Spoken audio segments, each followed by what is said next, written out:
అమెరికాకి భయపడేటటువంటి తత్వం ఇప్పుడున్నటువంటి భారత నాయకత్వానికి లేదు. అదే సందర్భంలో బాధ్యతాయుతమైనటువంటి తత్వంతో ముందుకెళ్లాలన్నటువంటి ఆలోచనలతోనే నడుస్తున్నటువంటి సిట్యుయేషన్.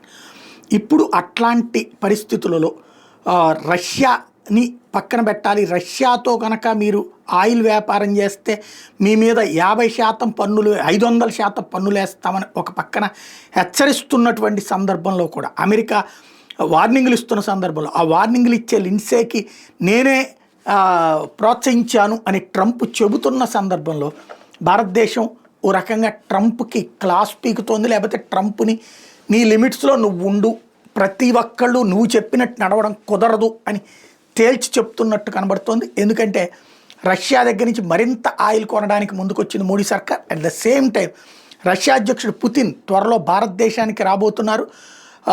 అదే సందర్భంలో ఇక్కడ ఉన్నటువంటి కొన్ని కార్యక్రమాల్లో పాల్గొనడంతో పాటుగా ఇరువురి భాగస్వామ్యంతో అనేక కార్యక్రమాలు చేపట్టబోతున్నారు. అంటే అమెరికా కావాలంటే మాతో వ్యాపారం చేయి, కానీ మా మీదన ఆధిపత్యం చెయ్యకు అని పరోక్షంగా తేల్చబోతోంది మోడీ సర్కార్.